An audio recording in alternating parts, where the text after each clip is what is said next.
छाइड़ो जो शब्द है ना वो बहुत दिलचस्प है, ये कुछ नया है। तो उस छाइड़ो का मतलब क्या है सर? यहाँ के जो भी पेशेंट आते हैं वो मरीज़ के रिलेटिव को कच्चा खाना देते हैं, जाकि आटा देते हैं, उसको तेल, घी, मरी, मसाला, सब्जी, वो अपने हिसाब से वो अपना खाना बनाती थी। तो सर जब उस टाइम पे एनजीओ जब स्टार्ट किया था तो क्या-क्या डिफ़िकल्टीज़ आई थी इनिशियल फ़ेज़ में? एक टाइम पे पीक पकड़ा 2 लाख आदमी का खाना बनता था। इंसिडेंट हुआ हो जो आप कभी नहीं भूल सकते हो? कहते हैं दुनिया में 2 तरीके के लोग होते हैं। एक वो जो ज़िंदगी जीते हैं और दूसरे वो जो दूसरों के लिए ज़िंदगी जीते हैं और उनके ज़िंदगियों में बदलाव लाते हैं। नमस्कार, मैं हूँ यामिनी शर्मा और आप सभी का स्वागत है मेरे पॉडकास्ट द जर्नी टेल्स में। आज के हमारे गेस्ट हैं मिस्टर भरत भाई शाह, जो कि एनजीओ छाइड़ो के प्रेज़िडेंट हैं। तो हम आज जानेंगे उनसे कि कैसे एक एनजीओ बनता है, डोनेशंस एक एनजीओ में कहाँ से आते हैं और क्या-क्या तरीके से वॉलंटियर्स जुड़ पाते हैं इस एनजीओ से। और ये जानेंगे कि ये NGO India's first paperless and stand alone dialysis free centre कैसे बना। नमस्ते सर, आपका स्वागत है हमारे पॉडकास्ट में। तो सर छाइड़ो जो शब्द है ना वो बहुत दिलचस्प है, ये कुछ नया है। तो उस छाइड़ो का मतलब क्या है सर? सबसे पहले तो मैं दर्शक मित्रों को बहुत बहुत अभिनंदन करता हूँ और स्वागत करता हूँ। हमारी संस्था सूरत मानव सेवा संघ है, उसका नाम ऑफिशियल नाम, लेकिन वो छाइड़ो से जाना जाता है पूरा गुजरात में। जी। छाइड़ो ये वृक्ष जो होता है, ट्री, उसकी छाया, जहाँ पे शीतलता मिलती है, ठंडक मिलती है, शांति मिलती है, तो ये छाइड़ो का शब्द है, गुजराती शब्द है, उसका मीनिंग ये होता है। शेल्टर। आदमी को जब धूप में जाता है तो वो धूप से वो परेशान हो, वो वृक्ष से नीचे आ जाता है, बैठता है, तो उसको शीतलता मिलती है। इसी तरह से कोई भी तकलीफ वाला आदमी तकलीफ में है, अगर छाइड़ो की छाया में आता है तो उसको हम अपने हिसाब से शीतलता देने का प्रयत्न करते हैं। ये तो बहुत बढ़िया है। सर छाइड़ो कब से स्टार्ट हुआ सर? इसकी जो हिस्ट्री ऐसी है कि सूरत के ही एक पोपट भाई व्यास सर, वो गुजरात गवर्नमेंट में 1972-73 में होम मिनिस्टर थे जी। उन्होंने सूरत डिस्ट्रिक्ट कोऑपरेटिव बैंक जो है उसके सहयोग से और सरकार के द्वारा दी गई ये ज़मीन पर एक छोटा सा मकान बनाया था, वहाँ पे डॉर्मेटरी शुरू की थी।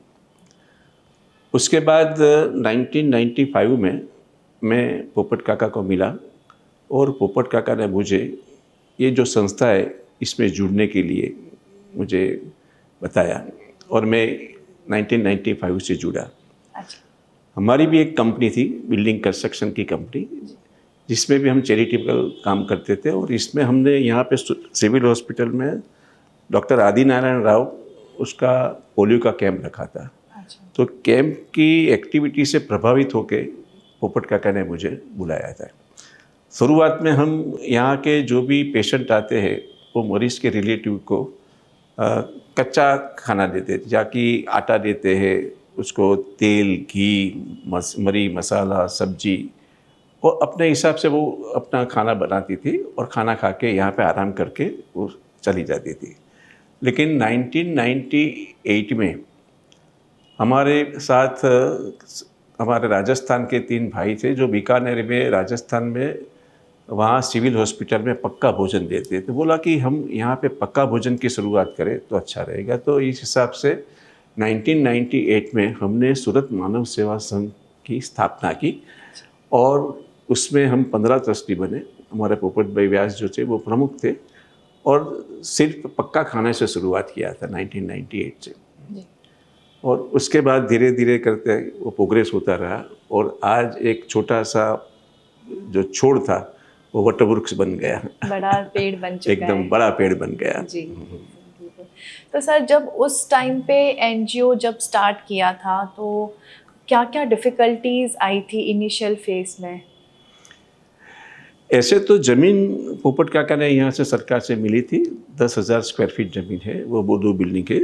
और बाद में जब हमने दूसरी ज़मीन के लिए जो डिमांड किया, क्योंकि हमने ये भोजनशाला शुरू की, हमने मेडिकल स्टोर चालू किया था राहत दर से। उसके बाद यहाँ पे सिविल हॉस्पिटल की मेडिकल कॉलेज में रेडियोलॉजी जो है इस पे एमडी की सीट नहीं थी। तो वहाँ के यहाँ के सुपरिटेंडेंट ने मुझे बताया कि भाई अगर यहाँ पे एमआरआई सेंटर खुल जाता है और एमआरआई का मशीन हो जाता है तो एमडी की रेडियोलॉजी की सीट भी मिलेगी और अपने सिविल हॉस्पिटल के जो भी मरीज़ है जिसका एमआरआई करना है उसको बाहर नहीं भेजना पड़ेगा और कम रेट में यहाँ पे हम कर सकेंगे। तो ये मेरे दिमाग में आ गया। तो मैंने सरकार से उस टाइम पे ज़मीन मांगी थी। ये ज़मीन लेने में मुझे बहुत दिक्कत हुई। ये जो हमारा एमआरआई सेंटर यहाँ से ये ज़मीन के सिवाय दूसरा ज़मीन मिला है जहाँ पे 650 गज ज़मीन है लगभग। वहाँ पे हमने एमआरआई सेंटर शुरू किया था, लेकिन उस ज़मीन जो लेने में थोड़ा बहुत दिक्कत हुई क्योंकि हमारे पास इतना पैसा नहीं था। और जो कमिश्नर हेल्थ है जो गांधीनगर में, उन्होंने बोला कि आपके पास एमआरआई लेने के लिए पैसा कहाँ है। अब मैंने ऐसा एश्योरेंस दिया था कि आप मुझे ज़मीन दो, मैं पैसा मैनेज कर दूंगा, लेकिन वो दिमाग में आया नहीं था उसके। लेकिन बाद में थोड़े पॉलिटिशियंस और हमारे जो पोपट काका का इन्फ्लुएंस, उसकी बेटी है जो Vikas ben, she was director in health department Gandhinagar, तो उसके सहयोग से ये सब ज़मीन मिली और हमने एमआरआई सेंटर उस टाइम पे शुरू किया था। ऐसे भी कोई भी संस्था चलाओ आपको तकलीफ़ें तो आएगी ही। ऐसी बहुत सारी तकलीफ़ आती है जिसकी मैं बात भी नहीं कर सकता, लेकिन कोई भी काम इसमें हमारे समाज में बहुत सारे लोग ऐसे हैं कि कोई अच्छा काम होता है तो वो देखता नहीं, वो देखने लायक नहीं रहता है, उसको बोला कि ये तो अच्छा कर रहे हैं, हमारा नाम नहीं हो रहा है। तो ऐसे भी बहुत चलता है, लेकिन ये सब बात को मैं मगज में नहीं लेता हूँ। हम अपनी लाइन चलाते रहे, कभी किसी के लाइन में हमने देखा भी नहीं है।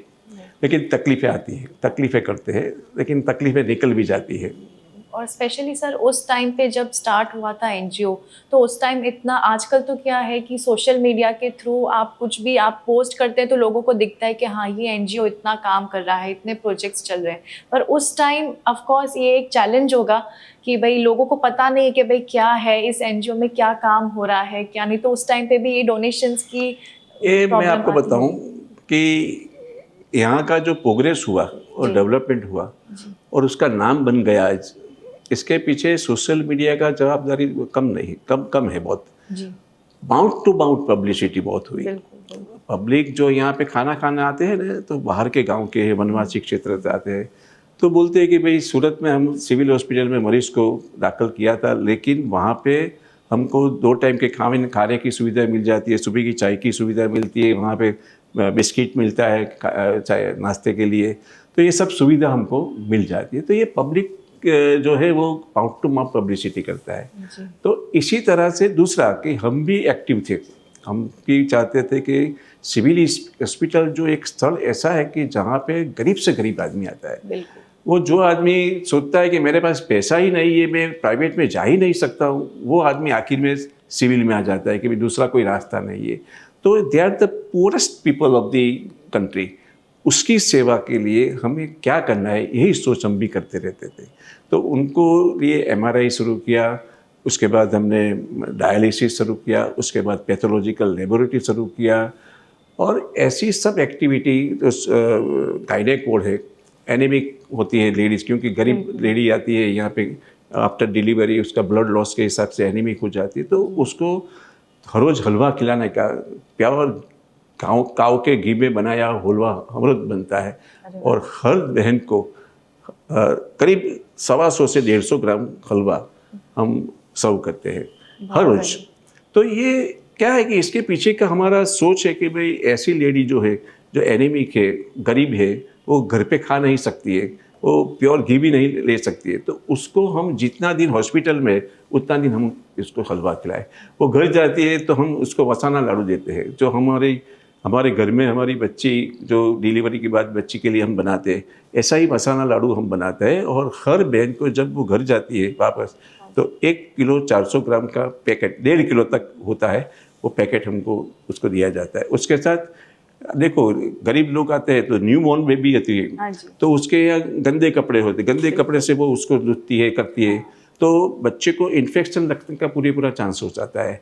दूसरा, झोली भी नहीं होती है, उसके पास नेट भी नहीं होता है। तो हमने ये सोचा कि क्यों ना हम जो घर जाए उस टाइप में हम उसको एक कपड़े की किट दे, जिसमें हम मैट्रेस दे, नया बेबी टॉवेल दे, उसके साथ उसके बांधने का कपड़ा दे, उसके साथ नेट वाली मच्छरदानी झोली आती है वो दे, जो उसका इसके साथ जो इसको क्या कहे, जबला है, लंगोट है, गले का वो होना है, वो सब कुछ देते हैं हम। तो करीब 15-16 कपड़ा की किट जब वो घर जाती है तो वो भी देते हैं। तो इस तरह से गरीब लोगों को किस तरह से हम हेल्प कर सके, इसकी सोच के साथ हम आगे बढ़ते हैं। सर, ये तो बहुत अच्छी बात है, बिकॉज ये जो बिलो पॉवर्टी लाइन के लोग होते हैं ना, वो कहीं ना कहीं इस चीज़ से वंचित हो जाते हैं ना। जैसे आपने बताया कि एक औरत का डिलीवरी के बाद का केयर, वो हो सकता है इतना नहीं वो लड्डू बना सके, इतना घी नहीं खा सके, पर आप लोग के ज़रिए वो चीज़ उनको प्रोवाइड भी की जाती है सर। इसमें भी हमको कभी कभी दुख भी होता है, क्योंकि ये गरीब लोग होते हैं, बच्चे उसके दूसरे भी छोटे छोटे बच्चे होते हैं जी। तो ये डिलीवरी के बाद जब लेने आती है तो जो बॉक्स देते हैं उसमें से जो एग्जिस्टिंग जो लड़के हुए वही खाना शुरू कर देता है। वो जो खाना लेडी को होना चाहिए ताकि उसका थोड़ा स्वास्थ्य भी बढ़े, उसका जो मिल्क आएगा बच्चों के लिए वो भी अच्छा रहेगा। लेकिन हम देखते हैं कि वो छोटे छोटे उसके 2-3 बच्चे भी उसके साथ होते हैं तो वही मांग लेता है। क्या करेंगे? तो इट इज़ क्या कि दुखदायक बात है कि भाई हम देखते हैं, लेकिन हम सोचते हैं कि अभी थोड़ा बहुत भी खाएगी तो अच्छा रहेगा, अच्छा है, उनकी खुद की हेल्थ के लिए बढ़िया रहता है। एक एनजीओ के फ्रंट फेस होते हैं उसके वॉलेंटियर्स, तो सर वॉलेंटियर्स कैसे जुड़ते गए इस एनजीओ में? ऐसा है, वॉलंटियर्स तो नहीं, हमारा तो पेड पर्सन होते हैं। हमारा इस एनजीओ में आज की तारीख में करीब हमारा 200 एम्प्लॉइज़ है जी। और 200 एम्प्लॉइज़ के थ्रू में हम काम करवाते हैं। लेकिन जब कोई बड़ी सपोज कोरोना आया, कोरोना में आप जानते हैं कि 67 डेज़ का लॉकडाउन हुआ और सूरत इज़ ए इंडस्ट्रियल सिटी और यहाँ पे बहुत सारे लोग हर प्रांत से है, वो सिंगल है। उस दूसरी बात कि जो फैमिली के साथ है वो मिडिल क्लास पर्सन से, वो अपना राशन जो है घर का वो 7 दिन का रखते हैं, इससे ज़्यादा नहीं रखते। तो 7 दिन के बाद उसका क्या होगा राशन खलास होने पर? तीसरी बात, जो बूढ़े लोग हैं वो बाहर से टिफ़िन मंगवाते, उसका क्या होगा? जो लॉज में जहाँ खाना खाते उसका क्या होगा? तो उस टाइम हमारी संस्था ने ये बेड़ा ले लिया कि भाई सूरत के लोगों को खाने के लिए खाना बनाना। तो वी स्टार्टेड, और इसमें मैं जानता हूँ कि अगर बहुत सारे लोगों को खाना खिलाना है तो रोटी बनाना पड़ेगा, और रोटी इज़ इम्पॉसिबल कि भाई सब्जी तो बन जाती है लेकिन एक एक रोटी बनाने में तो टाइम लगता है। अगर हम ज़्यादा लोगों को खाना खिलाना चाहते हैं तो रोटी बन नहीं पाती। तो हमने क्या किया कि व्हाट्सएप पर मैंने एक अपील की सूरत के सब लोगों को, बोला कि भाई आप अपने घर की रोटी बनाते हैं तो उसके साथ 5 या 10 रोटी हमारे लिए बनाओ, जिससे हम 2 आदमी को खाना खिला सके, 1 आदमी को खाना खिला सके। तो 26,000 बहनें जुड़ गई। अरे वाह! और 26,000 बहनों हर दिन 1.5 लाख रोटी बना के देती थी। हम खुद 50 से 60,000 रोटी बनाते थे। सूरत की संस्थाएं थी ऐसी, तो बोले कि भाई हमको दूसरा कुछ नहीं करना है, हमको आपके लिए रोटी बनाना है। तो एक एक संस्था 5,000 10,000 रोटी बना के हमको देती थी, पुड़िया बना के देती थी। बलेश्वर में जो महादेव का मंदिर है वो लोग भाखरी आती है, भाखरी बना के देते थे। तो इस तरह से लोग खुद ही जुड़ी थी। सबको मालूम हुआ कि छाइडों में इस तरह से बड़े पैमाने पे एक काम 9 सेंटर बनाया था और वॉलंटियर्स खुद ब खुद आने लगे कि भाई हमको काम करना है। तो 650 वॉलंटियर्स जुड़ गए वाह। इसके साथ। तो ये इसका जो रोटी का कलेक्शन करते थे ना, जो 26,000 बहनें, वो 1300 सेंटर था, 1300 सेंटर्स। बिग और नंबर। एक कार्यकर्ता अपनी खुद की गाड़ी लेके और उसके साथ एक दूसरा वॉलंटियर्स को लेके वो 10 सेंटर पे जाके ऐसी रोटी कलेक्ट करता था और हमारे मेन सेंटर पे देता था। तो वो रोटी वहाँ पे आती थी, हमारी बनी हुई रोटी आती थी, जो अपने संस्थाएं बनाते हैं, 7 से 8 संस्थाएं हमको ऐसी संस्था देती, वो उसके पास 50,000 लाख रुपये रोटी आती थी, पुड़िया आती थी, भाखरी आती थी। तो उससे हम लोगों को खाना खिला सकते थे, और सब्जी पर हम खुद बनाते थे। तो ऐसा हुआ कि जो करीब पहले दिन पे 1,000-2,000 आदमी से शुरू किया, एक टाइम पे पीक पकड़ा, 2 लाख आदमी का खाना बनता था। अरे वाह। तो एवरेज जो बनी उसकी, तो 55 लाख आदमी को हमने खाना खिलाया। ये 66 डेज हमने चलाया। तो ये बड़े पैमाने पे ये काम हो गया। 9 सेंटर, वोलपाड़ में सेंटर, किम चौकड़ी पे सेंटर, यहाँ पे लिम्बायत में एक सेंटर, गंगेश्वर महादेव के पास सेंटर, हमारा मेन सेंटर जो है वो यहाँ पे अराजन में वाड़ी है पटेलों की, इसमें था। तो वहाँ से सब कार्य चलता था। तो लोग जुड़ते गए, और इस टाइम पे हुआ क्या था कि पैसा भी लगता था। तो हमारे पास करीब 10 करोड़ रुपये का कॉर्पस फंड था हमारा खुद का, जिससे कॉर्पस फंड के ब्याज में से ये सब एक्टिविटी चलती है। उस टाइम पे मैं तो प्रेसिडेंट हूँ, मैंने तो सोचा, लेकिन I have to take the consent of the all trustees. उसकी सेंस होनी चाहिए, अगर ट्रस्टी बोलेंगे। तो मैंने ट्रस्टी को फ़ोन किया कि भाई हमारे रामजी भाई चांदक करके है, तो बोला कि रामजी भाई ये तो परिस्थिति आई है ऐसी, और हम खाना खिलाने जा रहे हैं, तो कहाँ तक हम खर्चा करें जी। कि कॉर्पस फंड में कितना रुपया हम खर्च करेंगे, 1 करोड़ 2 करोड़ कितना तक लगाना है।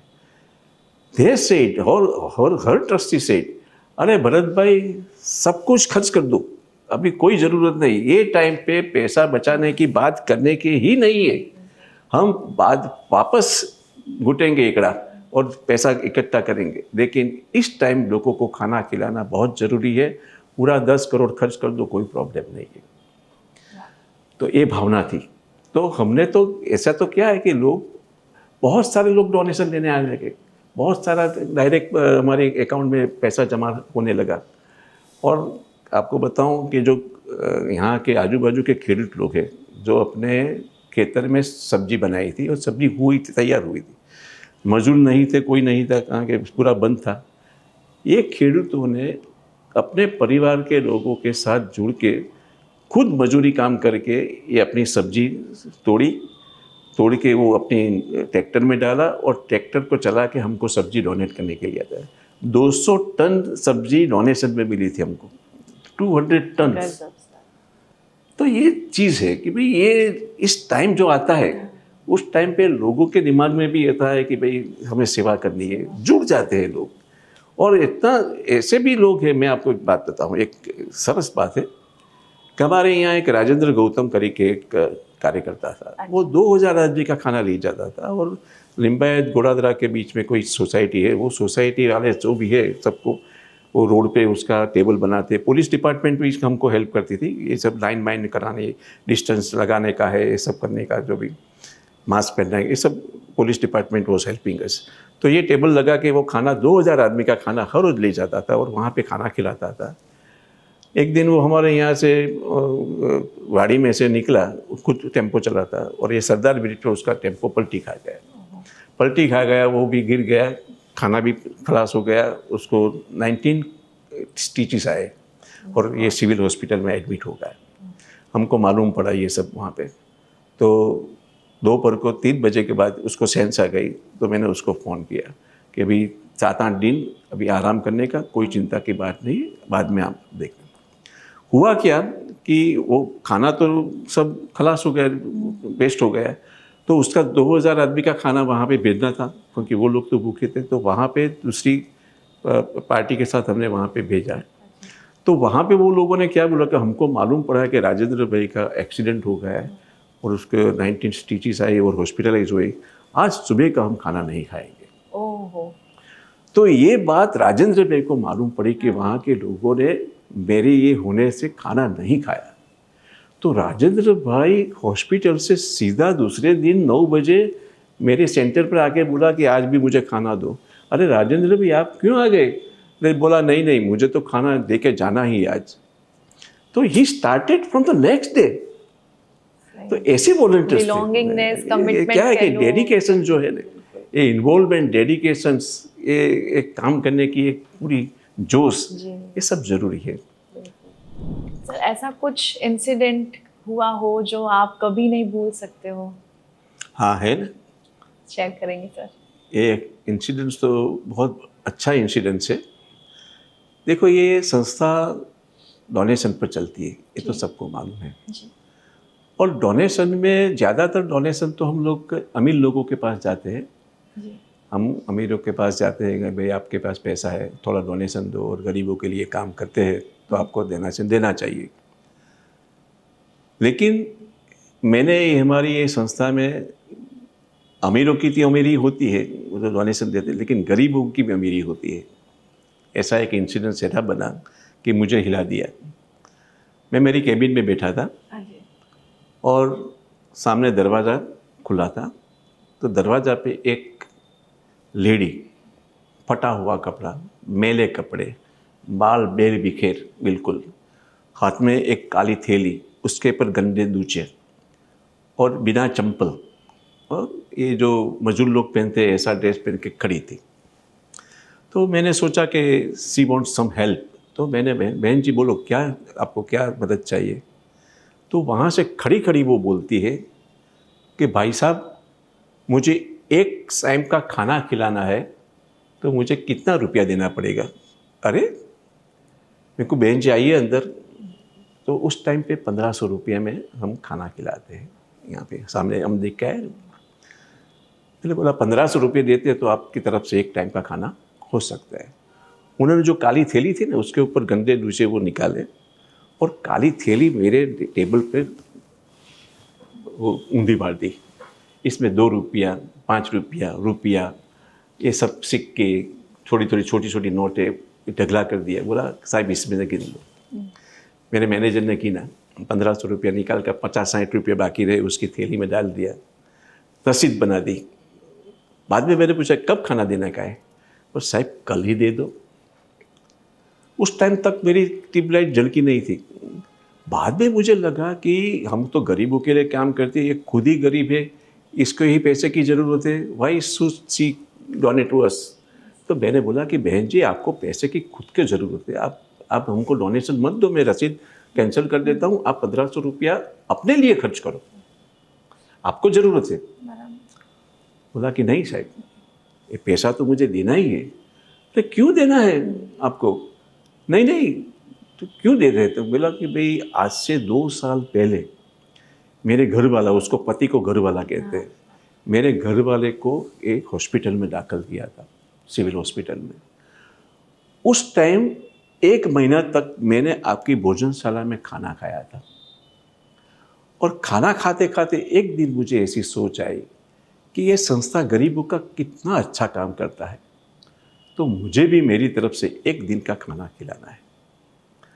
साहब मैं और मेरा पति दोनों मजदूरी काम करते हैं, झुपड़पट्टी में रहते हैं, और हर दिन जो भी मेरा पति और मैं लेके आते हैं उसका खर्चा निकाल के जितना भी बचता है, 5 रुपये बचा तो 5 रुपये ये थैली में डाल दिया, 2 रुपये बचा तो 2 रुपये थैली में डाल दिया। इस तरह से 2 साल तक हमने ये थैली में डालते रहे, और 2 साल के बाद ऐसा लगा कि इस थैली में अभी इतनी तो रकम जमा राशि हो गई है कि मैं एक दिन का खाना खिला सकूं।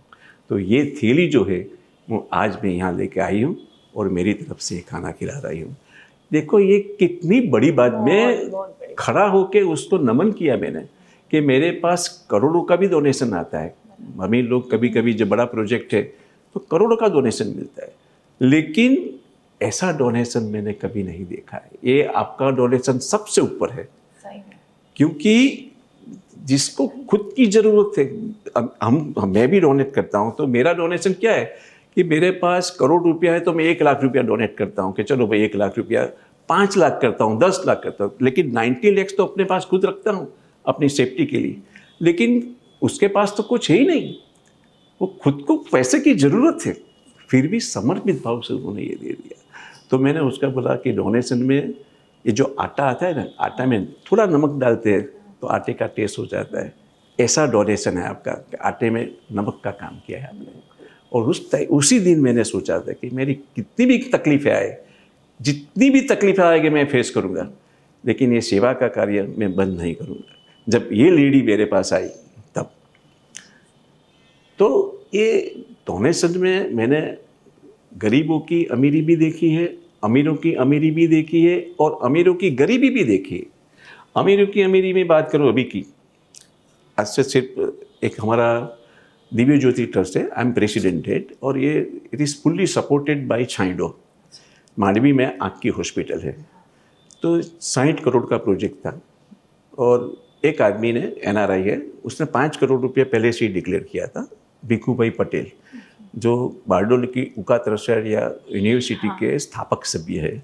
उसके पिताजी का नाम से ही यूनिवर्सिटी चलती है, उका तरसरिया। तो उन्होंने 5 करोड़ तो दिए थे, लेकिन हमारे 42 करोड़ पे हम अटक गए, पैसा आता नहीं थे। तो हमारे जो doctor Uday Gajiwal, he is handling everything, he is the main person there.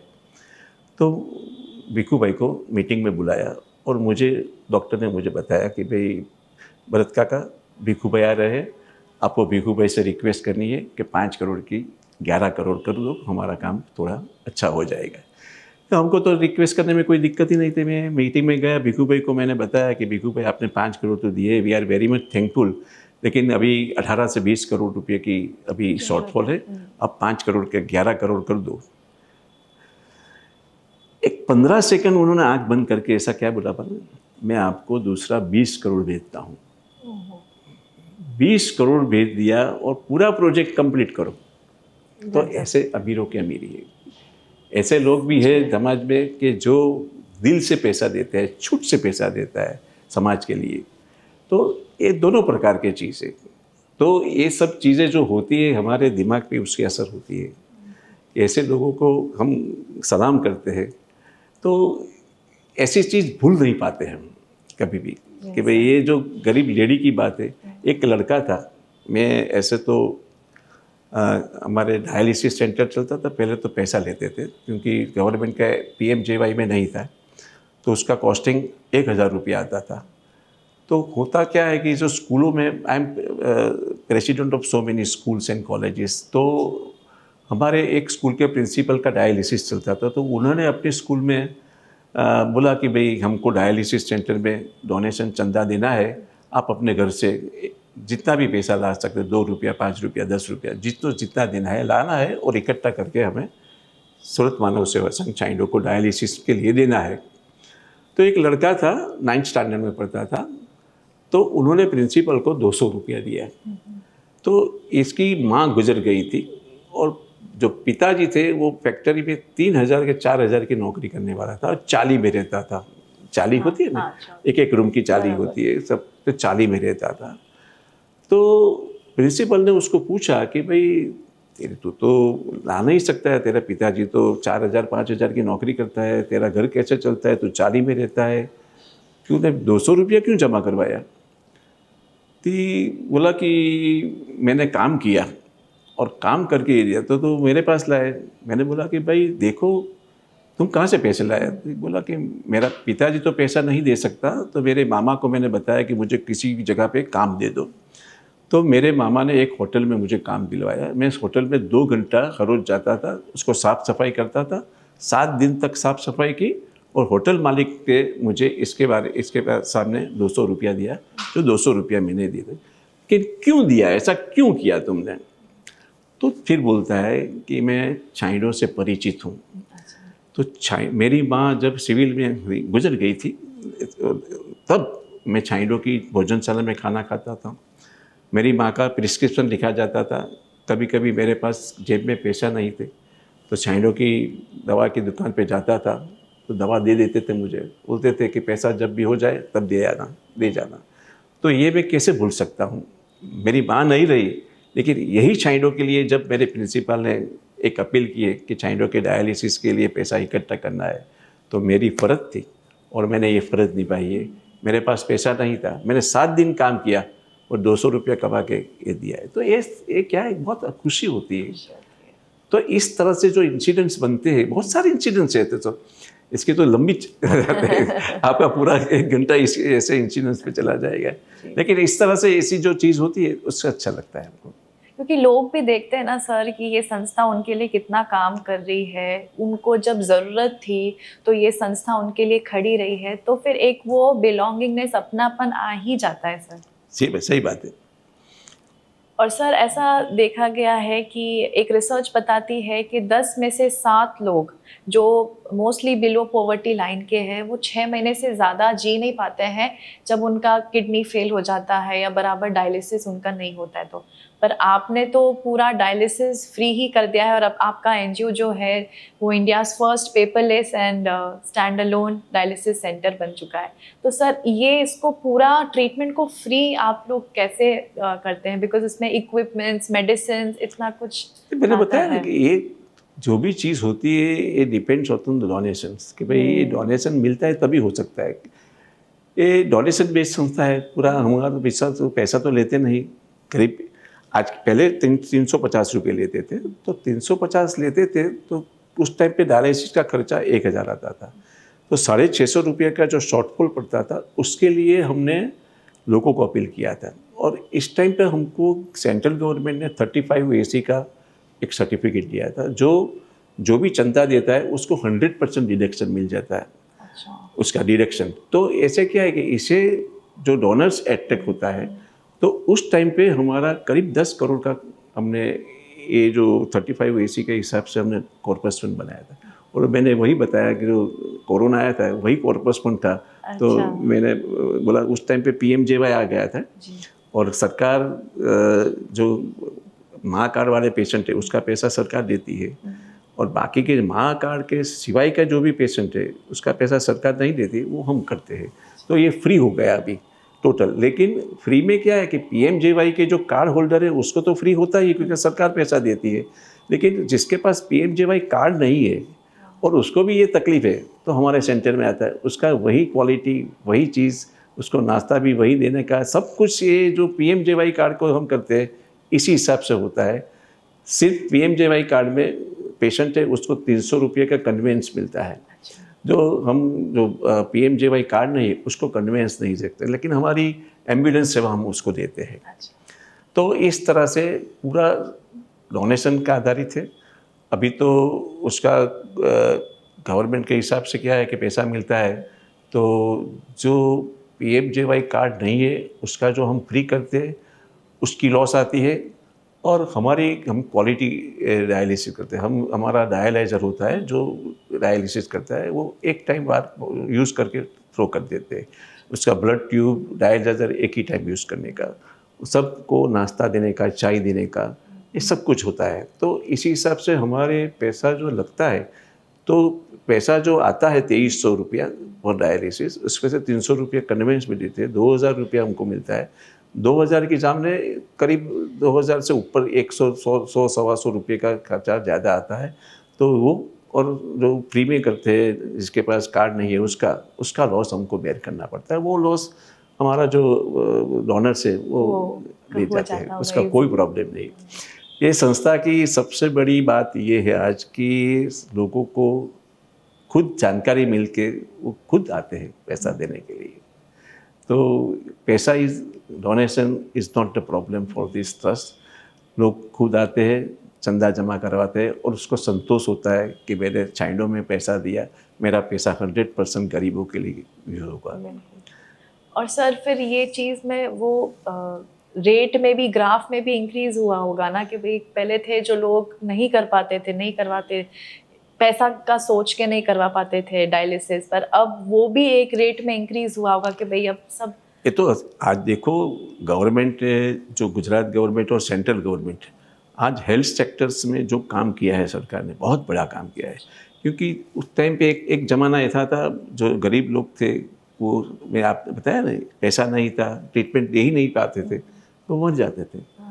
आज गवर्नमेंट ने आयुष्मान कार्ड निकाला, ऐसी 7 मेजर डिसीज है इसमें कवर हो जाती है, और 10 लाख रुपये तक का खर्चा कवर हो जाता है। कैंसर हुआ तो कैंसर का ऑपरेशन का 3-4 लाख रुपये का खर्चा होता है, रेडिएशन का खर्चा होता है। तो ये पूरा 10 लाख में हो जाता है, तो आदमी बच जाता है। हमारी भी हम हॉस्पिटल चालू करने जा रहे हैं, मल्टी स्पेशलिटी हॉस्पिटल। इसमें हम ये सोचते हैं कि कोई पेशेंट, ऐसे हम वी आर चैरिटेबल, तो कोई पेशेंट हमारे द्वार पे आता है, ओपीडी में बताता है, और ओपीडी के डॉक्टर बोलते हैं कि भाई आपकी ट्रीटमेंट अगर नहीं की जाए तो इमीडिएटली ही विल डाई, 15 दिन में गुजर जाएगा। वो छोटा आदमी है, उसके पास पैसा नहीं है, उसके पास PMJY कार्ड भी नहीं है, आयुष्मान कार्ड कहते हैं, उसका इंश्योरेंस कवरेज भी नहीं है, then it is the duty of the charitable trust to treat him. उसको हम ये नहीं कह सकते कि पैसा मैनेज करके आओ, उसके बाद आपको हम ट्रीट करेंगे। My thinking is that I will do it, कि अगर मेरे पास पैसा कॉर्पस फंड आ जाता है तो 100% हम ऐसे मरीज़ जो है कि जिसका डॉक्टर बोलते हैं कि ट्रीटमेंट न होने पर वो गुजर जाएगा, तो ऐसे मरीज़ जो पैसा नहीं है, आयुष्मान कार्ड नहीं है, या उसके पास इंश्योरेंस कवरेज नहीं है, फिर भी हम उसको ट्रीट कर देंगे। और उसको जितना खर्चा होता है उसको रिक्वेस्ट करेंगे कि भाई जहाँ पे नौकरी करता है वो सेठ है, उसके जो समाज के जो भी रिच पर्सन है उसके पास जाके एटलीस्ट 20% वो हमको मैनेज करके दे। लेकिन अगर वो भी नहीं होता है तो हम कोई बात नहीं, हम मैनेज कर देंगे उसका पैसा। तो ऐसी भावना है, लेकिन इसके लिए पैसा लगेगा। डॉक्टर को तो पैसा देना पड़ेगा, इलेक्ट्रिसिटी बिल पूरा देना पड़ेगा, GST देना पड़ेगा, दवाई का खर्चा देना पड़ेगा, स्टाफ को सैलरी देना पड़ेगा, मेंटेनेंस का खर्च लगना पड़ेगा, सब कुछ होता है। उसको फ्री करेंगे लेकिन खर्चा लगेगा, वो खर्चा we have to manage by way of donation. तो ये भावनात्मकता होती है, और ये अगर काम होता है तो मुझे श्रद्धा है, विश्वास है कि पब्लिक हमको डोनेशन देगी। सर, किसी को आपके NGO से जुड़ना हो तो क्या कर सकते हैं? देखो, हमारे साथ बहुत सारे हमारे एम्प्लॉयज़ के साथ दूसरे लोग भी जुड़े हैं जो कभी कभी रिटायर्ड होते हैं। आज क्या था कि एक ज़माना था कि 60 साल की उम्र वाला जो आदमी बूढ़ा हो जाता था और लकड़ी का टीका लेके चलता था। आज उसका दांत भी नहीं था, मैंने देखा था, मेरे छोटा था मैं तब, ऐसे 58-60 साल की उम्र वाले लोग बिल्कुल दांत बिना दांत होता था, लकड़ी के चलता था। आज क्या हो, परिस्थिति चेंज हुई। आज 60 साल का आदमी और 10 साल 12-15 साल काम कर सकता है। आज मैं 75 ईयर्स हूँ, लेकिन I am working for 8 to 10 hours per day. तो ऐसा है, तो लोग क्या है कि रिटायरमेंट के बाद हमारे साथ जुड़ जाते हैं, क्या we want to work for this trust. तो हमारे 5-7 जो थे ऐसा रिस्पॉन्सिबिलिटी लेते हैं कि पूरी रिस्पॉन्सिबिलिटी लेकर काम करते हैं। हमारे साथ जो हमारा ट्राइबल एरिया का काम चल रहा है, हम हर महीने ट्राइबल में जिसके हाथ नहीं है, पाँव नहीं है, लिम्स नहीं है, जो बहरे है उसको कान का मशीन चाहिए, जिसको व्हीलचेयर चाहिए, ट्राइसिकल चाहिए, वॉकर चाहिए, स्टिक चाहिए, ऐसे सब के लिए हम कैंप करते हैं। Tribal, particularly tribal, not city area, urban area में नहीं, ट्राइबल एरिया। तो वहाँ पे 25-30 आदमी को हम पूरा एक कैंप करते हैं, और जिसका वहाँ का तलाटी, सरपंच और सोशल वर्कर का हेल्प लेते हैं, और हर घर घर में वो पूछते हैं कि जिसका पाँव नहीं है, हाथ नहीं है, उसको हम आर्टिफिशियल हाथ पाँव बना के देते हैं।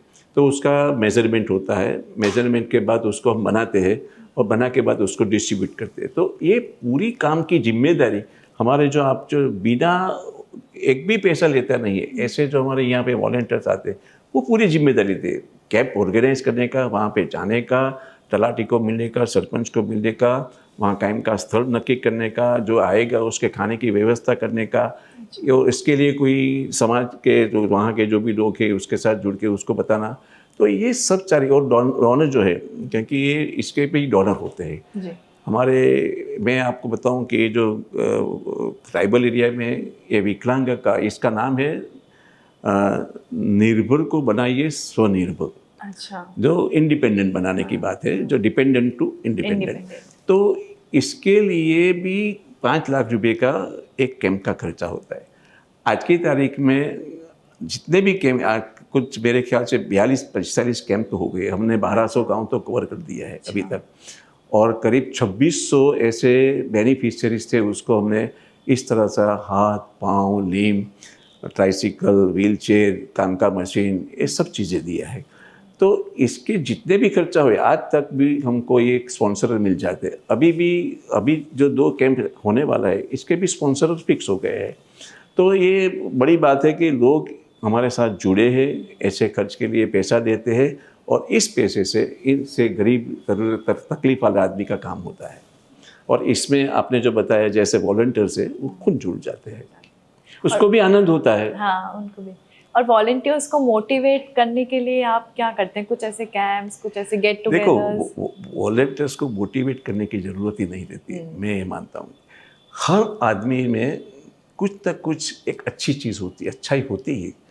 वो चाहता है कि मुझे मौका मिले तो मैं काम करूँ, काम करना भी चाहता है लेकिन मौका नहीं मिलता है। और ये भी भगवान की कृपा से होता है। सोशल वर्क के लिए काम करने की वो जिम्मेदारी आपके ऊपर आती है तो आप समझो भगवान की कृपा आपके ऊपर है। कि क्योंकि बहुत सारे लोग ऐसे काम करना चाहते हैं लेकिन निकल ही नहीं पाते। जो लोग यहाँ पे आते हैं और ये अपनी सोच के साथ आते हैं कि भाई मुझे पैसे की कोई इच्छा नहीं है, पैसा लेना नहीं है। जो वॉलंटियर्स यहाँ पे आते हैं मैं पूरा काम पूरी जिम्मेदारी इसके साथ करूँगा और ये इसलिए करता हूँ कि सेल्फ सेटिस्फेक्शन मिलता है। मैं ये काम क्यों करता हूँ? मुझे सेल्फ सेटिस्फेक्शन मिलता है। मैं बिजनेस करूँ तो मैं बहुत सारा पैसा कमा सकता हूँ बट छोड़ दिया मैंने, मुझे पैसा नहीं कमाना है। जे हुए इसमें चलेगा, मुझे बेटा कमाते हैं तो मैं पूरा टाइम इसमें देता हूँ। मेरा तो प्रैक्टिस भी चलता है। I am a chartered accountant. अच्छा। तो मैं प्रैक्टिस करता था, मैं बिल्डर था, बिल्डर में बहुत सारा पैसा कमाया और पैसा कमाने के बाद लगा कि पैसा का क्या करने का। जो मैं एक बात मैं बताता भूल गया कि जब पोपट काका ने यहाँ मुझे बुलाया था कि तुम यहाँ पे जुड़ जाओ तो सिविल हॉस्पिटल में ही बुलाया था। एक मकान तैयार था। सिविल में जब मैं पहली बार आया तो मैंने देखा गरीबों का, इतने गरीब लोग बिना चंपल, फटे हुए कपड़े, वो भूसा फाँकते थे, वो एक गंदा खाना होता है वो खाना खाते थे और इधर उधर बेचारा पेशेंट के साथ घूमते थे। तो उस दिन मुझे लगा कि सच्ची सेवा ये सिविल हॉस्पिटल में ही हो सकती है। एकदम गरीब से गरीब लोग हैं यहाँ पे आते हैं, उसकी सेवा करो आप। और ये सरकार को भी जब हम बैठे ऐसी संस्था तो गवर्नमेंट ने भी हमको ये ज़मीन दे दी, MOU किया और हमको ये सेवा करने का मौका दे दिया। सर, कोई एक चीज़ जो आप बताना चाहे कि लोग NGO के बारे में नहीं जानते हैं, बैक ऑफ द पिक्चर जो होता है ना, बिहाइंड द सीन्स, वो एक ऐसी चीज़, मतलब ऐसा कुछ आप बता सकते हो कि है ना, एक NGO काम करता है बट उसके पीछे क्या क्या चीज़ें चलती है और वो लोगों को नहीं पता हो, मतलब वो चीज़। NGO मैंने अब आगे भी बताया हमको, तो ये सोच की बात है, भावनात्मकता की बात है। ऐसे NGOs भी है जो काम थोड़ा करता है ज़्यादा दिखाते और ज़्यादा दिखावा करते हैं। तो ये एक्चुअली NGO क्या है कि अगर दिल में भावनात्मकता है, किसी को मदद करना है तो NGO चलाओ, ये दिखाने की बात बंद करो और अपना काम करते रहो। तो ये उसके पीछे लोगों को हम तो बताते भी नहीं है कि हम क्या करना चाहते हैं और क्या कर रहे हैं। तो ये आज की तारीख में लोग जुड़ते ही जाते हैं। और मैं आपको बताता हूँ कि ये जब आगे भी बताया कि माउथ टू माउथ पब्लिसिटी ऐसी हो जाती है। आज हॉस्पिटल है, हम मल्टी स्पेशलिटी हॉस्पिटल 200 करोड़ का प्रोजेक्ट लेके बैठे हैं। 200 करोड़ का है, करीब 170 करोड़ है लेकिन 200 तक चला जाएगा। इसमें 120 करोड़ रुपया तो कंस्ट्रक्शन, उसके जो इक्विपमेंट्स आएंगे, प्लांट्स आएंगे, फर्नीचर फिक्सर्स आएंगे, उसका है। बाकी का 50 करोड़ का 70 करोड़ हम जो कॉर्पस बनाना पड़ेगा। क्योंकि मैंने आगे बताया जो मेरी भावनात्मकता कि भाई हमें ऐसी हॉस्पिटल होनी चाहिए कि हमारी हॉस्पिटल पे आया हुआ मरीज़ अगर उसके पास पैसा नहीं है तो हम उसको, और वो मर जाएगा ऐसा लगता है कि भाई गुजर जाता है ट्रीटमेंट नहीं होने, तो हमें उसके, हाँ अगर डॉक्टर बोलते हैं कि उसका 1 साल 2 साल का ऑपरेशन करना पड़ेगा नहीं तो तकलीफ हो सकती है, तो इस केस में हम पेशेंट और इसके रिलेटिव बोल सकते हैं you have to manage the fund. क्योंकि सबके लिए बिना फंड काम करना पॉसिबल नहीं। हाँ, एक हॉस्पिटल चलती है गुजरात में, भावनगर के पास टिम्बी में, जो no cash counter, they are doing totally free, operation भी करते हैं, सब कुछ करते हैं। लेकिन ऐसा जोखिम सिटी में हम नहीं ले सकते, क्योंकि हमारा तो बहुत सारे लोग ऐसे भी हैं, हमको कहते हैं कि आप फ्री कर दो, लेकिन it is not possible in city कि भाई ये करोड़ों का खर्चा है और अगर करोड़ों मैनेज नहीं हो पाया तो परिस्थिति खराब हो जाती है। लेकिन हम ये ज़रूर करेंगे कि जितनी भी हॉस्पिटल है उसके कम रेट में करेंगे, और ऐसा जो भी मरीज़ है जिसके पास पैसा नहीं और वो मर जा सकता है, ऐसी परिस्थिति है, तो उसको ट्रीट कर देंगे। तो उसके लिए कॉर्पस फंड चाहिए, कॉर्पस फंड बनाना पड़ेगा। हमारी एक स्कीम दूसरी है, 50 करोड़ रुपये का कॉर्पस फंड बनाएंगे, तो 7% के हिसाब से ऊपर 3.5 करोड़ का इंटरेस्ट मिलेगा। लेकिन इसके साथ साथ बहुत सारे लोगों को जुड़ने के लिए मैं अपील करने वाला हूँ, एक हॉस्पिटल बन जाने के बाद, कि एक आदमी हमें 1 लाख रुपया प्रति साल दे और 10 साल तक मॉरल कमिटमेंट करे। दूसरे साल नहीं हो सकता है तो नहीं भी दे सकते, लेकिन हमको ऐसा लगे कि मॉरल कमिटमेंट आया है, ऐसे 500 आदमी को हम रजिस्टर करेंगे। तो 500 आदमी अगर 1 लाख रुपया हर साल मुझे देता है तो 5 करोड़ रुपया हो जाता है। वो in form of 10,000 per month भी दे सकता है, ऐसा भी कर सकता है। लेकिन ये 5 करोड़ और 3.5 करोड़, जो 8.5 करोड़ रुपया जो मिलेगा, वो पूरा चैरिटी में पेशेंटों के लिए खर्च चला जाएगा। तो ये भावना है, लेकिन ये डिपेंड्स, 50 करोड़ होता है, 1 लाख रुपये वाले 500 आदमी होता है। अगर कम होगा तो मैं ये सोचता हूँ कि पहले महीने में 1 पेशेंट को करेंगे ऐसे, बाद में महीने में 2 पेशेंट करेंगे, बाद में महीने में 4 पेशेंट करेंगे। जैसे जैसे पैसा आता जाएगा वो ऐसी उसका वॉल्यूम बढ़ता जाएगा। भाई बाद में हर दिन एक करेगा, 1 पेशेंट के ऐसा आया है तो उसको फ्री कर देंगे। और मानस मंडल करके एक संस्था है जो, और दूसरा संस्था है जीवन विकास फाउंडेशन, उन्होंने हमको बोला है कि भी हम भी आपकी संस्था के लिए वहाँ पे बैठेंगे, और ऐसे जो भी मरीज़ है जिसको पैसे की, ऐसा नहीं आयुष्मान कार्ड भी है, सब कुछ है, उसका हो गया, उसके बाद जो उसका बिल आया, बिल का पेमेंट नहीं दे सकता है वो, उसमें इसमें भी तकलीफ है, तो वो संस्था के पास जाएगा, वो संस्था उसकी जांच करेगा, और उसके बाद उसको लगता है तो वो पैसा वहाँ से ट्रांसफ़र कर देंगे। तो ऐसी एक बहुत सारी, मानस मंडल तो बहुत अच्छा काम करती है, आपको मालूम होगा, जिसमें कोई प्रेसिडेंट नहीं है, जिसमें कोई हुद्दा नहीं होता है, सब मेंबर्स, और every year they are donating to us.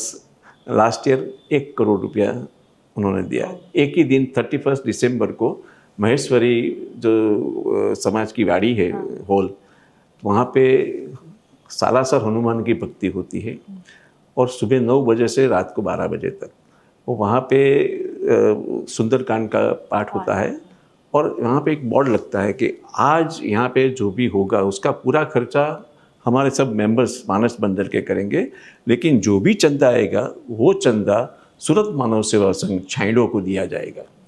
तो एक दिन में उसका टारगेट था 51 लाख से, लास्ट ईयर जो 31 दिसंबर गई ना, तो शाम को 6 बजे ही उसका टारगेट तो ऊपर चला गया। तो बोला कि हम अभी 1 करोड़ रुपया देंगे आज आपको।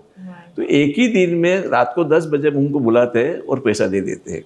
तो दिस इज़ द थिंग, लोग किस तरह से पैसा देते हैं। हाँ, वो उसकी तैयारियां 15 दिन से करते हैं, जिसको चेक देना है वो उसको पूछते हैं, वो चेक भी लेते हैं, सब कुछ देते हैं। और उन्होंने हमारी जो हॉस्पिटल बनी है, इसका इमरजेंसी का हमारा 2.5 करोड़ का हमारा बोला था कि नामकरण करने का। तो वो लोग आए, हम 2 करोड़ 50 लाख रुपया हम खुद इकट्ठा करके आपको दे देते। तो 3 महीने में 2 करोड़ 50 लाख भी इकट्ठा करके हमको दे दिया कि हमारा इमरजेंसी वार्ड हम करेंगे। और तीसरी बात अभी हम उन्होंने बताई है कि हॉस्पिटल में जिस तरह सिविल हॉस्पिटल में हम भोजनशाला चलता है, 3 रुपये में खाना पक्का देता है सब हॉस्पिटल पे दाखिल हुए मरीजों के रिलेटिव को। तो आपकी जो नई हॉस्पिटल बनेगी वहाँ पे खाने खिलाने की जिम्मेदारी हम लेंगे। हम 5 रुपये में सब जो पेशेंट जहाँ पे दाखिल होंगे उसके संबंधी जो भी केयर टेकर से उसको हम खाना खिलाएंगे। तो ऐसी संस्थाएं जुड़ी हमारे साथ कि जो हमको पूरा सपोर्ट करती है कि भाई आप आगे बढ़ो, हम आपके पीछे हैं। तो ऐसी संस्था के सपोर्ट, लोगों के सपोर्ट, डोनर्स के सपोर्ट, इसके पर ही चलता है। हम तो माध्यम है। कोरोना में जो काम हो पाया तो चाइडो का माध्यम बन गया, हमने इनिशिएटिव लिया, इनिशिएटिव लेने के बाद लोग जुड़ गए और लोग ने पैसा भी दिया, श्रम भी किया, काम भी किया और ये काम सक्सेस हो गया। पर एक स्टेप तो आपने लिया, तो फिर हाँ, इनिशिएटिव लेना पड़ेगा मुझे। मैं तो कोरोना का जो लॉकडाउन जाहिर हुआ था, आई वॉज क्वारंटाइन। मेरे घर में मेरा जो बेटे की बहू है उसको कोरोना हुआ था, तो घर के बाहर हम निकल नहीं सकते थे उस टाइम पे, 14 दिन तक निकल नहीं सकते थे, आपको मालूम होगा। और मेरा 13 दिन हो गया, तो ये आया। तो लॉकडाउन में मैंने तो जगदीश भाई जो अपने मेयर थे उस टाइम पे, डॉक्टर जगदीश देसाई, उसको फ़ोन इमीडिएट किया कि साहब ये जो लॉकडाउन हो गया तो लोगों को खाने की परिस्थिति मुश्किल सबसे बड़ी हो जाएगी, वी शुड स्टार्ट इमीडिएटली, आप मुझे जगह दो। तो उन्होंने बोला कि आप करना चाहते हो तो मैं जगह दे देता हूँ, लेकिन मैं तो क्वारंटाइन में हूँ। तो बोला कि आप व्हाट्सएप पे मुझे अर्जी दे दो। तो मैंने मेरा व्हाट्सएप से जगदीश भाई को अर्जी भेजी एसएमसी में। एसएमसी में इमीडिएटली इन्हें बोला कि मैं फॉरवर्ड कर दिया है, आपको ये प्लॉट आपको हम अलॉट कर देते, कल से आप शुरू कर सकते। तो टेलीफोन से ही मैंने जो कैटरर है उसको बुलाया, तो काम चालू करो। तो इसी तरह से एक मगज में आ गया कि चालू करना है, तो चालू कर दिया। वो पूरी एक कड़ी एकदम फटाफट सब लोग भी जुड़ते गए। और लोग आपके इंडस्ट्रियलिस्ट जो है सूरत के, वो मुझे फ़ोन करते थे कि भरत भाई क्या चाहिए आपको, आटा चाहिए, कुछ तेल चाहिए, वो चोखा चाहिए या दाल चाहिए, क्या चाहिए आप बोलो। हम बोलते थे कि आपको जो भी भेजना है भेज दीजिए, तो मटेरियल भी आता था वहाँ पे। तो ये सब लोगों के हिसाब से आपके आरएसएस और विश्व हिंदू परिषद के जो वॉलंटियर्स थे वो भी हमारे साथ जुड़े थे, क्योंकि हमारा लिंबायत में जो खाना पकाना था तो वहाँ पे 30,000 लोगों को, जो आप बहुत सारे स्टेट वाले चावल खाते हैं, वो हमारे गेहूँ की रोटी नहीं खाते थे। तो उसके लिए हमने क्या किया कि एक सेंटर ऐसा बनाया कि वहाँ चावल की चीज़ें बनती थी। वो खिचड़ी, तो खिचड़ी सब्जी के साथ की खिचड़ी, सादी खिचड़ी, मसाला वाले खिचड़ी, ऐसे सब कुछ होता था। और 30,000 आदमी का खाना वो लोग डिस्ट्रीब्यूट वहाँ पे करते थे। तो इस तरह से विश्व हिंदू परिषद, आरएसएस, भारत भारती ट्रस्ट, ऐसे संस्था भी हमारे साथ जुड़ी। तो इसी हिसाब से ये काम होता है कि हम चाइडो के पूरा काम, इतना बड़ा काम कर नहीं गए। मैं तो वहाँ पे बैठता था, सुबह 7 बजे से रात को 8 बजे तक बैठा था। कॉरपोरेशन हमको सहयोग देती थी। पूरा सेंटर को, जो हमारा फायर ब्रिगेड वाला आता था, पूरा सेंटर धो के हमको कर देता, सफाई कर देता। और वहाँ पे कलेक्टर ऑफिस में से कलेक्टर ने हमको 2 ऑफिसर्स दिए थे और एसएमसी ने 3 ऑफिसर्स दिए थे। वो पूरा एडमिनिस्ट्रेशन का काम। और उस टाइम पे आपको मालूम होगा कि डिस्टेंस भी रखना था, मास्क भी पहनना था, हैंड ग्लव्स वो काम करते तो पहने था, यहाँ पे टोपी पहनाना पहनाता था। तो ये सब चीज़ जो नॉर्म्स है, सैनिटाइजर को यूज़ करना था, ये सब को। तो वो कलेक्टर ऑफिस वाला आदमी हमको इस तरह से बिठाते कि इस तरह से ऐसा कोई भी नियम का भंग नहीं होना चाहिए। और इस नियम के नहीं भंग होने के बाद हमने ये काम किया। और उस टाइम तो दिल्ली के भी बहुत बड़े पत्रकार थे, वो यहाँ पे आए थे और उन्होंने भी वो रिपोर्टिंग किया था। बहुत बड़ा काम हुआ था। तो ये मेरी लाइफ के लिए तो एक यादगार हो गया कि, और मुझे सेटिस्फेक्शन मिला कि हमने 55 लाख आदमी को खाना खिलाया 66 दिन में। तो ये सबसे बड़ी बात होती है। वो बोलते हैं ना सर, आपने बस स्टार्टिंग में एक वो वृक्ष बोया है, पर अब पूरा एक वो झाड़ उग चुका है, एकदम बड़ा, और उगता जा रहा है। तो सर आपको बहुत सारी शुभकामनाएं आपके नए नए प्रोजेक्ट्स के लिए, जो आप करते रहेंगे। ऐसे ही बढ़िया बढ़िया आप मानव सेवा करते रहे, जुड़े। और हमारे भी व्यूअर्स को अगर जुड़ना है इस एनजीओ से, तो हम डिस्क्रिप्शन में इसकी सारी डिटेल्स, वेबसाइट डाल देंगे। Thank you so much sir, आपका आपने समय दिया इतना वैल्यूएबल। Thank you. तो ये देखी हमने चाइडो एनजीओ की कहानी।